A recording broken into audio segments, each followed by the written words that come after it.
My hands are shaking so violently I can barely hold the letter. The words blur through my tears, but I've already memorized every devastating line. My darling Victoria, I cannot stop thinking about the way you laughed at dinner last night. Victoria. My sister's name. Written in my husband's handwriting. I'm sitting on the floor of Oliver's flooded study, surrounded by dozens of love letters that were never meant for me. 3 years of marriage, and I just discovered my husband has been writing poetry about another woman's eyes, another woman's laugh, another woman's touch. My chest feels like it's caving in. I can't breathe. The house is so quiet I can hear my own heartbeat thundering in my ears, drowning out everything except the sound of my world falling apart. Another letter trembles between my fingers. Victoria, watching you dance at the engagement party tonight, I realized I'm marrying the wrong sister. The wrong sister. I remember that night. I remember feeling so lucky, so chosen. Oliver couldn't take his eyes off me as I danced in my white dress. Except now I know he wasn't looking at me at all. He was looking at Victoria, standing just behind me. The worst part? There's something else in this box. Something that makes my blood turn to ice. It's not just Oliver's handwriting I see among these letters. It's Victoria's response. 6 months ago, my life was everything I thought I wanted. Every morning, Oliver would kiss my forehead before leaving for work. "See you tonight, beautiful," he'd whisper, and I'd float through my entire day on those 3 words. I'd make his coffee exactly how he liked it, 2 sugars, splash of cream, and pack little notes in his lunch bag. Silly things like, "You're my favorite person," or "Can't wait to hear about your day." I thought we were disgustingly happy. Our house felt like a sanctuary. Sunday mornings, we'd read the newspaper in bed, my head on his shoulder while he traced circles on my arm. He'd make pancakes while I picked flowers from our garden for the kitchen table. Everything was warm and golden and safe. Victoria would call every Tuesday evening. "How's married life treating you, little sister?" she'd tease. We'd talk for hours about everything and nothing, her latest work drama, my plans to redecorate the guest room, whether Mom was driving us both crazy with her wedding questions for our cousin's upcoming ceremony. "You're so lucky, Bella," Victoria would always say before hanging up. "Oliver absolutely adores you. Marcus is wonderful, but he's never looked at me the way Oliver looks at you." Those words used to make me glow with pride. Sunday dinners were our tradition. Victoria and Marcus would come over every week, and I'd spend hours preparing Oliver's favorite meal, pot roast with all the fixings. I loved watching our little family around that table, loved how Oliver would reach for my hand during conversations, loved how Victoria would help me clear dishes while the men talked business in the living room. "You two are relationship goals," Marcus would always joke. 3 years married and still acting like newlyweds. I remember feeling sorry for couples who seemed distant or disconnected. Oliver and I never ran out of things to talk about. He'd tell me about his day at the architecture firm, and I'd share office gossip from my marketing job. We'd plan weekend trips and discuss our dreams of maybe starting a family soon. But there were tiny moments that I explained away. How Oliver's phone was always face down during dinner. How he'd sometimes get lost in thought, staring out the window with this distant expression. How he'd occasionally mention Victoria in conversations that had nothing to do with her. "Victoria would love this restaurant," he'd say when we discovered a new Italian place. "This song reminds me of Victoria," he'd comment when something came on the radio. I thought he was just being thoughtful about my sister.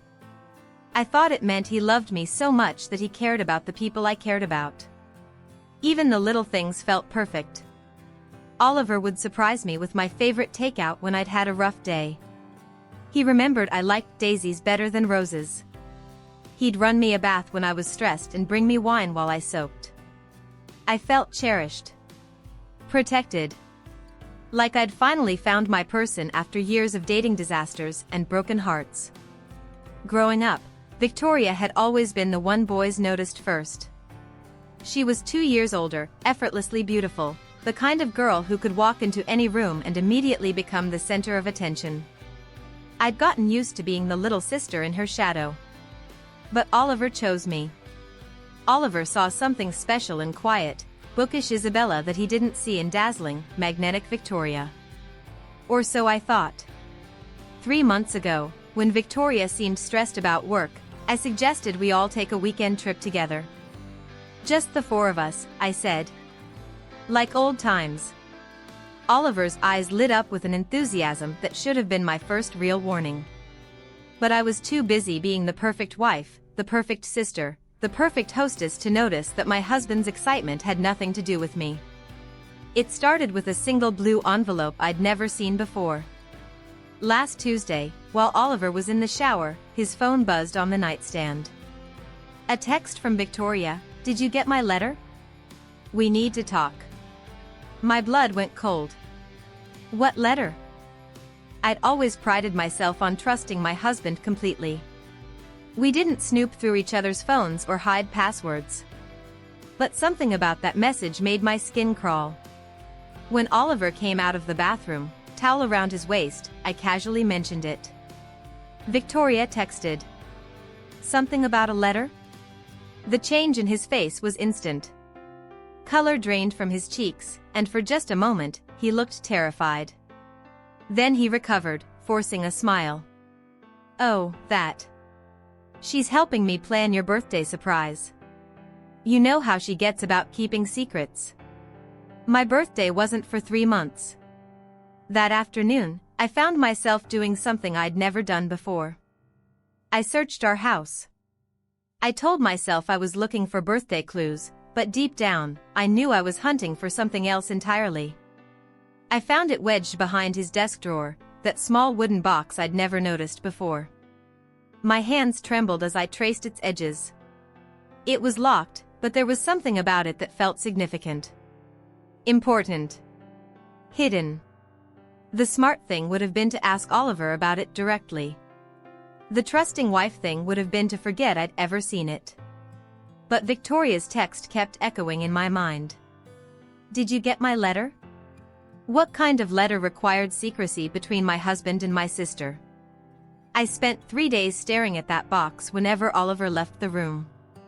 3 days of making excuses to go into his study. 3 days of my imagination running wild with possibilities I didn't want to consider. When the pipe burst on Friday morning and water started flooding the study, I didn't hesitate. I grabbed the kitchen spare key and opened that box. Inside were letters. Dozens of them. All in Oliver's handwriting. All addressed to Victoria. The first one I picked up was dated 2 months before our wedding. My darling Victoria.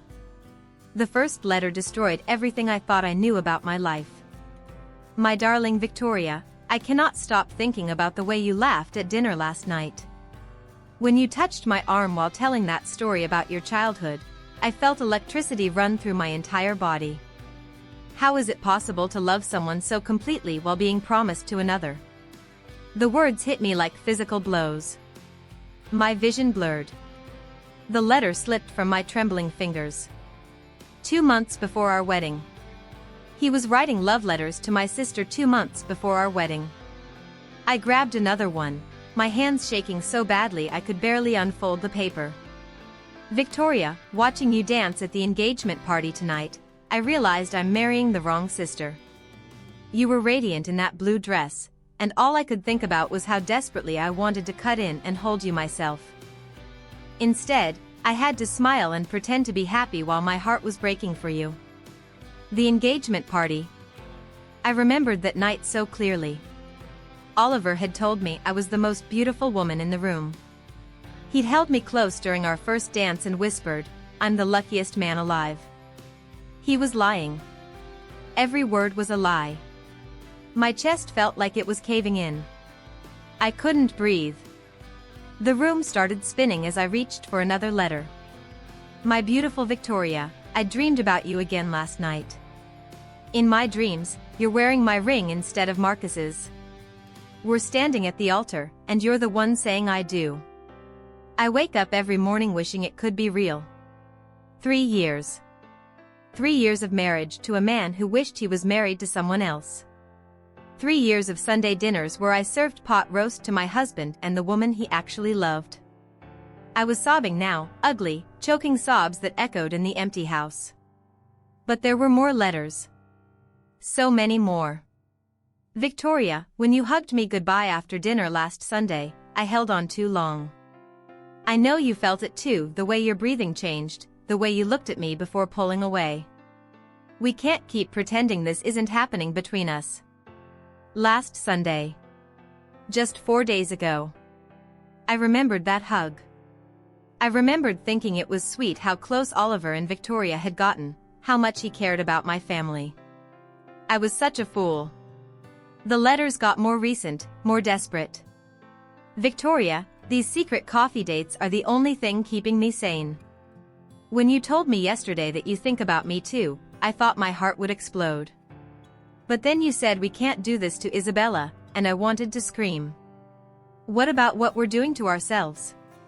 Secret coffee dates. My sister had been meeting my husband behind my back. The room tilted. I gripped the edge of Oliver's desk to keep from falling. At the bottom of the box, I found something that made my blood turn to ice. A letter in different handwriting. Delicate, familiar script. Victoria's handwriting. Oliver, you have to stop writing to me. What we're doing isn't fair to Isabella. She's my sister. She loves you so much, and she deserves better than this emotional affair we've been carrying on. Emotional affair. The words felt like a knife twisting in my chest. But I can't lie and say I don't feel the same way. That night at Marcus's birthday party when we snuck onto the balcony for air, when you almost kissed me. I've never wanted anything more in my life. You make me feel alive in a way I'd forgotten was possible. Marcus's birthday party. 2 months ago. I'd been inside cutting cake while my husband and sister were having romantic moments on the balcony. I love Marcus, but I'm not in love with him. I never have been. And watching you with Isabella breaks my heart every single day because I know you're mine in every way that matters. We belong together, Oliver. We both know it. My sister. My own sister. If you ever find the courage to leave her, I'll be waiting. The letter was dated 3 weeks ago. 3 weeks ago, while I was planning our anniversary dinner, Victoria was telling my husband she'd leave her marriage for him. I collapsed onto the floor, clutching the letters, my entire world shattering into pieces around me. How long had this been going on? How many lies had they told? How many times had they looked me in the eye and pretended to care about me while planning to destroy my life? But what destroyed me most was the realization that I had been living a complete delusion. Oliver had never loved me. Not once, not ever. He'd married the wrong sister, and now he was planning to fix his mistake. I didn't leave Oliver's study for 6 hours. I sat on that flooded floor, surrounded by love letters that weren't mine, crying until my throat was raw and my eyes were swollen shut. Every few minutes, I'd pick up another letter and torture myself with the details of their secret romance. The house felt like a tomb. Too quiet. Too empty. The silence pressed against my ears until I thought I might scream. When Oliver called that evening from Chicago, his voice warm and familiar through the phone, I almost threw up. Hey beautiful, how was your day? Beautiful. He called Victoria beautiful in those letters. He called me beautiful too, but now I knew it meant nothing. Fine, I managed, my voice barely a whisper. Are you okay? You sound tired. Tired. If only he knew I'd spent the day discovering that my entire marriage was built on lies. Just a long day at work. Well, get some rest. I'll be home tomorrow night, and we can order from that Thai place you love. The Thai place I love. Did he even know what I actually loved? Or was he thinking about what Victoria loved when he said that? After I hung up, I dragged myself upstairs and stared at the woman in the bathroom mirror. She looked like a stranger. Hollow-eyed. Broken. The kind of woman whose husband writes poetry about other women. I wanted to call someone. My mother. My best friend from college. Anyone who could hold me while I fell apart. But what would I say? My husband is in love with my sister, and she loves him back? The words were too humiliating to speak out loud. Everyone would pity me. Poor Isabella couldn't even keep her own husband interested. Poor Isabella, living in her sister's shadow even in her own marriage. The next morning, I called in sick to work. I couldn't imagine sitting in meetings, making small talk, pretending my world hadn't imploded. My boss's secretary was sympathetic. Take care of yourself, Isabella. There's a nasty flu going around. If only it were just the flu. Victoria texted me around noon, haven't heard from you lately. Coffee this afternoon? I have exciting news. Exciting news. Was she finally going to confess? Was she going to tell me she was leaving Marcus for my husband? I stared at that text for 20 minutes before responding, can't today. Feeling under the weather. She sent back a concerned emoji and a heart.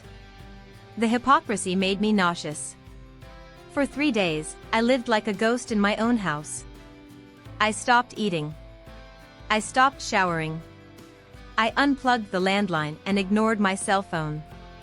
I moved through the rooms where Oliver and I had built our life together, seeing everything differently now.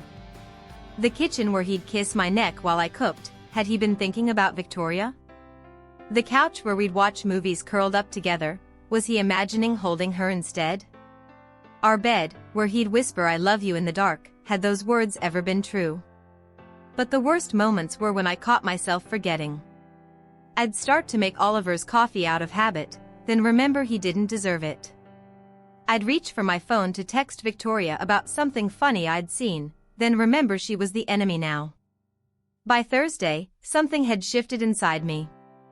The crushing despair was still there, but underneath it, something harder was growing. Anger. They thought I was stupid.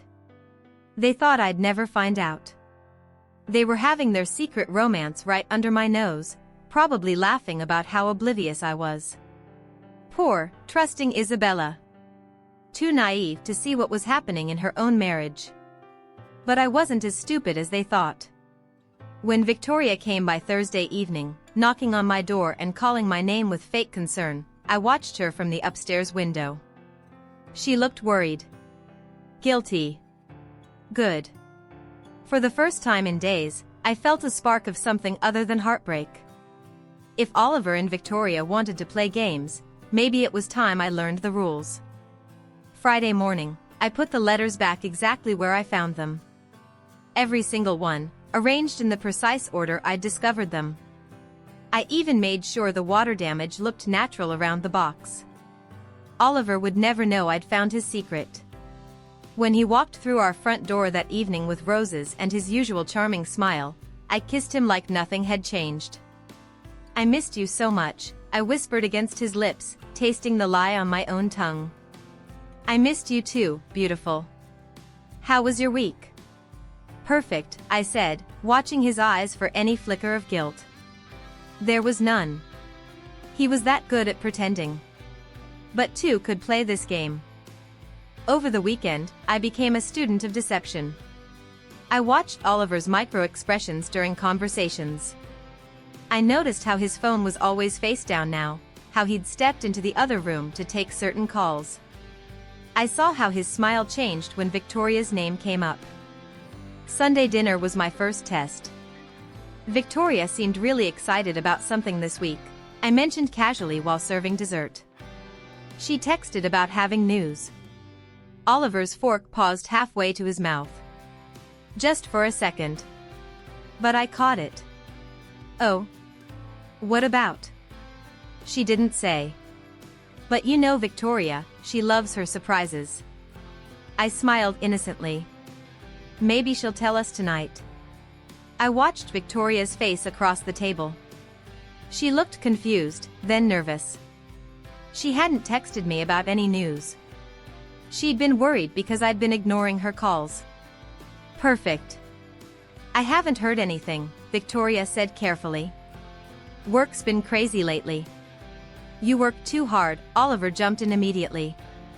Marcus, you should make her take a vacation. The concern in his voice was so genuine, so loving. It made me want to throw my wine glass at the wall. But instead, I filed it away. Evidence. That night, after Victoria and Marcus left, I started planning. I opened a new email account under a fake name.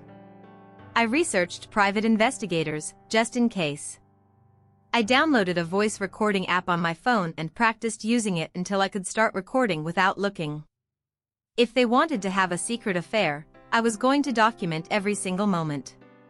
But more than that, I was going to orchestrate their downfall. Monday morning, I called Victoria. I'm worried about Oliver, I said, letting just the right amount of concern creep into my voice. He's been so stressed lately.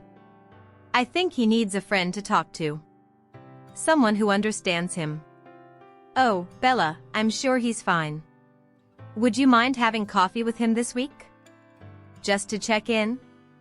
You two have such good conversations, and I think it might help. I could hear her sharp intake of breath. She was panicking, trying to figure out if this was a trap. I don't know if that's appropriate. Please? For me? I hate seeing him so tense, and you're so good at making people feel better. She agreed, of course. She couldn't refuse without seeming suspicious. I hung up and immediately called Oliver. Victoria's going to invite you for coffee this week, I told him. She's worried about you too. I think you should go. You need someone to talk to besides me. His excitement was barely contained.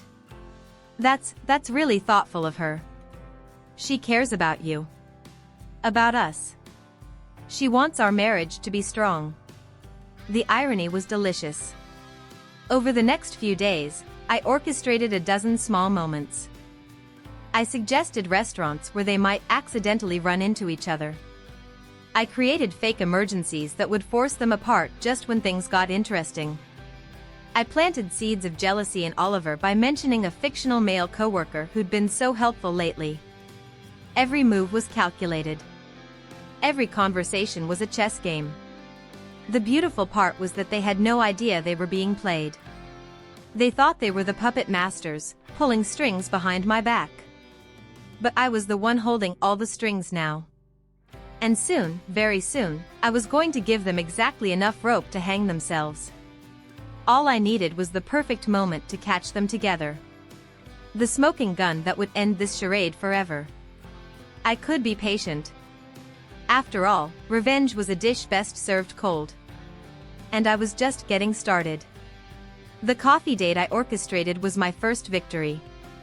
I watched from across the street as Oliver and Victoria sat in the corner booth at Café Luna, leaning toward each other like lovers.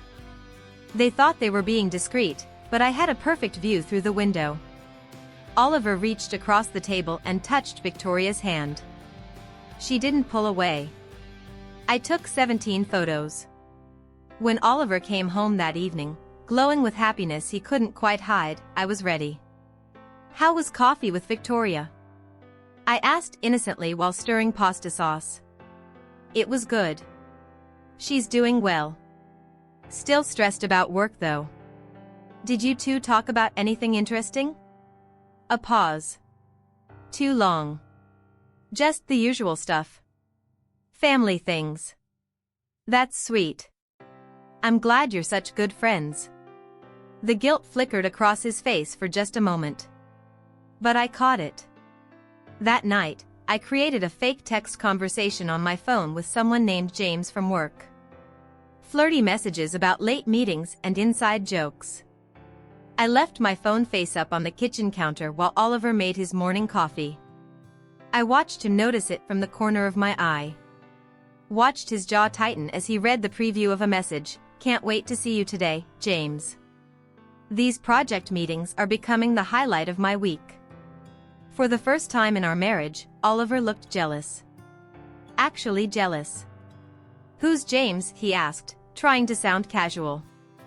Oh, just a coworker. He's been helping me with the Peterson account. Really smart guy.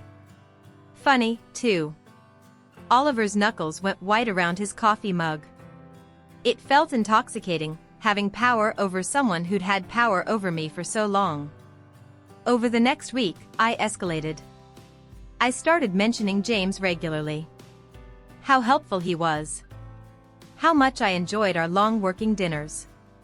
How he really understood me. Oliver's jealousy consumed him. He started calling me more during the day, showing up at my office unexpectedly, asking pointed questions about my schedule. Meanwhile, Victoria was falling apart. She'd call me crying about how guilty she felt, how Marcus deserved better, how she didn't know what to do anymore. I'm so confused, Bella. Sometimes I think about what it would be like to just run away and start over somewhere new. That sounds like something someone planning to leave their husband might say, I replied sweetly. The panic in her voice was immediate. What? No. I would never. Marcus and I are fine.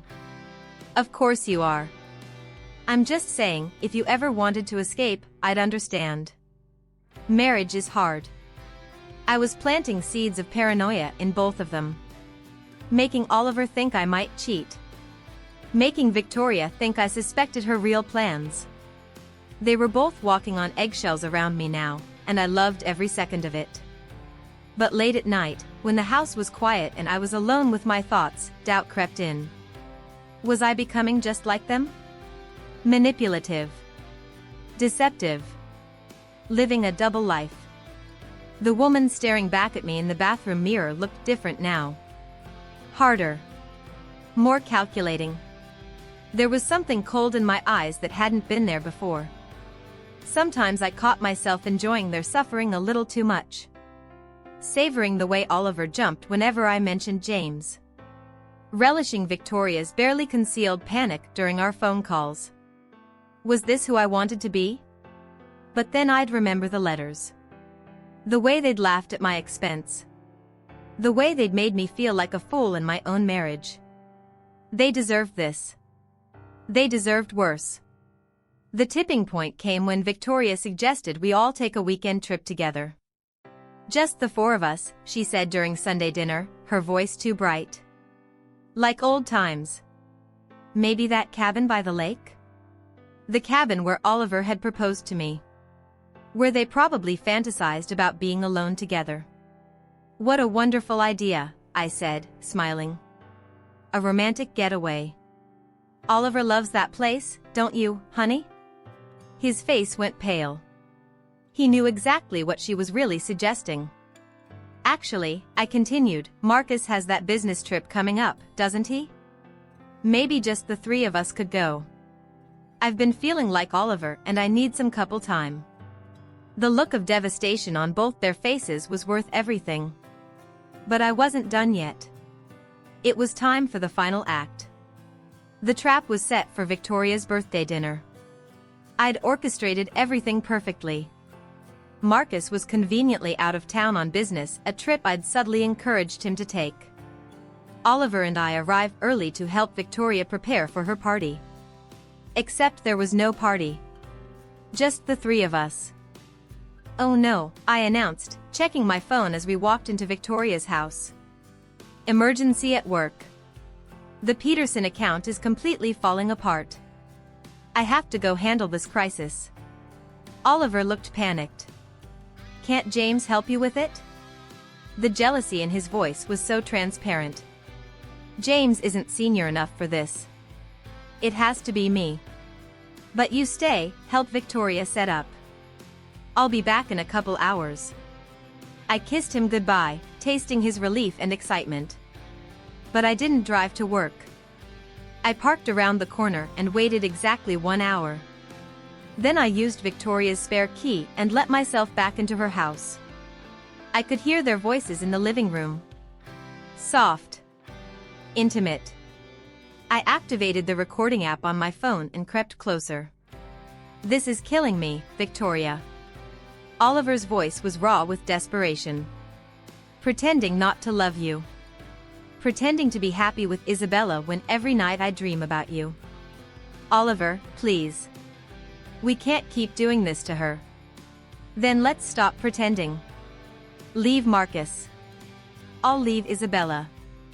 We can finally be together. She's my sister. It would destroy her. She'll survive. People get divorced every day.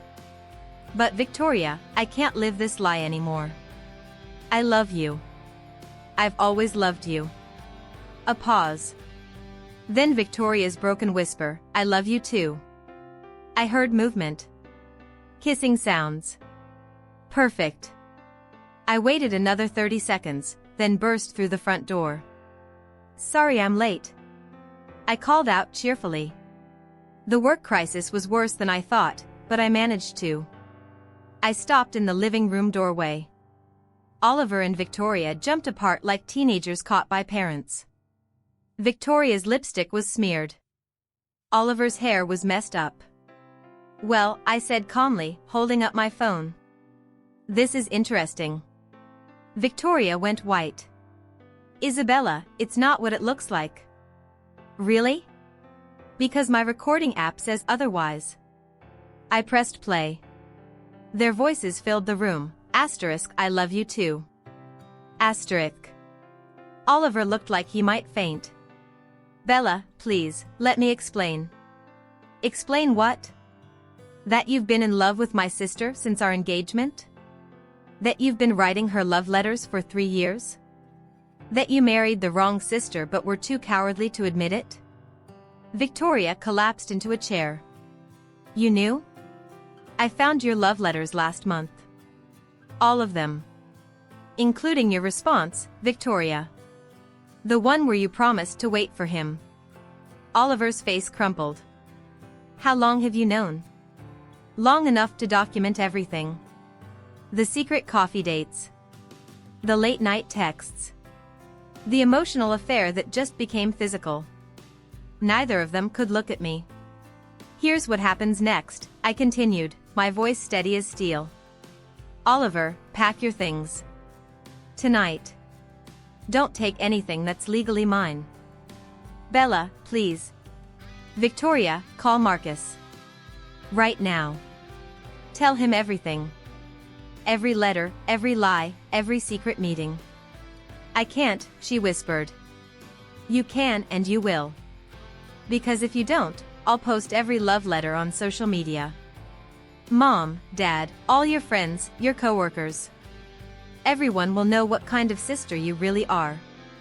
Oliver found his voice. You wouldn't. I smiled.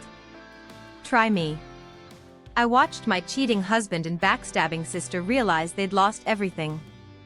The power felt intoxicating. You have 24 hours, I said. Or everyone finds out. Victoria called Marcus that night. I didn't have to see it to know how it went.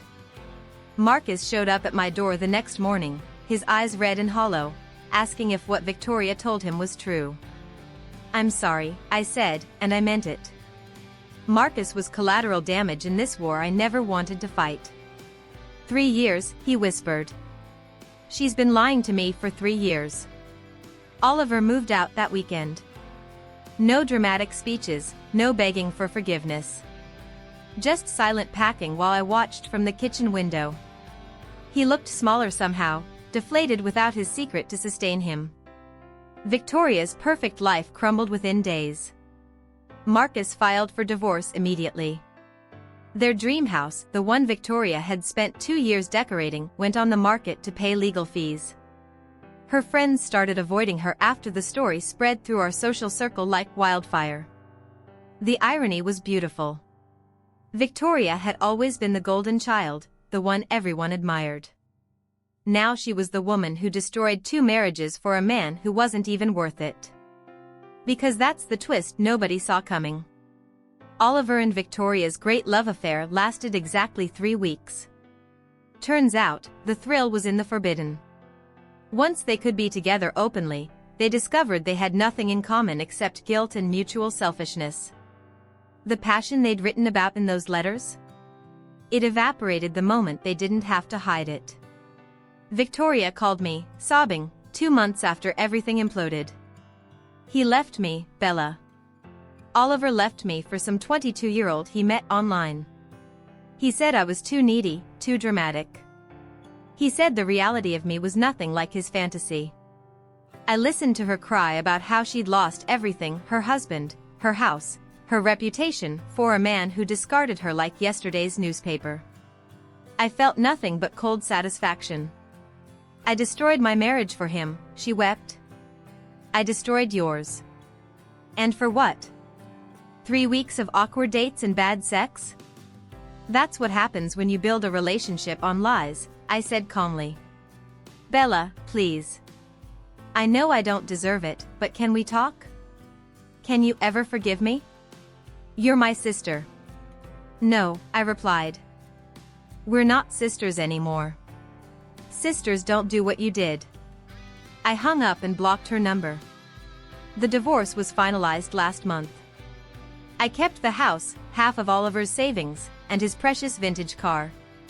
He tried to fight me for it, but my lawyer was better than his. 3 months after the confrontation, I ran into Marcus at a coffee shop. He looked healthier, happier. We talked for an hour about healing and moving forward. You know, he said before leaving, I think we both dodged bullets. People who can lie like that, who can betray the people closest to them, they would have destroyed us eventually anyway. He was right. I thought betrayal had broken me, shattered me into pieces I'd never put back together. But it rebuilt me stronger. I got promoted at work. Turns out I have much more focus when I'm not worried about making dinner for a cheating husband. I started taking pottery classes, joined a book club, planned a solo trip to Italy I'd always dreamed about. For the first time in years, I was living for myself instead of trying to be the perfect wife to a man who never deserved me. The woman in the mirror now looked different. Confident. Self-possessed. Free. I'd learned the most valuable lesson of my life. Sometimes the worst thing that happens to you is actually the best thing, disguised as heartbreak. And sometimes, the people who betray you do you the biggest favor of your life by showing you exactly who they really are. My hands aren't shaking anymore. 6 months later, I'm sitting in my study, Oliver's old study, holding a different letter. This one's addressed to me, written in careful handwriting I don't recognize. It's from a lawyer in Chicago. Oliver's been arrested for embezzling funds from his architecture firm. Apparently, he'd been stealing money for months to impress his new girlfriend. She left him the moment the police showed up. I set the letter down and smile. Victoria moved back in with our parents last week. At 30 years old, she's sleeping in her childhood bedroom, working at a department store because no one in her field will hire her after the scandal. Marcus is engaged to his physical therapist, a kind woman who thinks honesty matters more than beauty. The wooden box that held Oliver's love letters now sits on my bookshelf, filled with acceptance letters from the art schools I'm applying to. Dreams I'd put aside to be the perfect wife are finally becoming real. That Tuesday morning when I found those letters, I thought I was discovering that my husband never loved me. But I was actually discovering something far more valuable. I was discovering that I never needed him to. The woman who used to make coffee for a cheating husband and smile through Sunday dinners with a backstabbing sister is gone. In her place stands someone who knows her own worth, who chooses her battles, who understands that sometimes the cruelest betrayals are actually the kindest gifts. My name is Isabella, and I'm about to tell you the most important truth I've ever learned. Sometimes you have to lose everything you thought you wanted to find everything you actually need. And sometimes, just sometimes, the universe has a sense of justice so perfect it feels like poetry.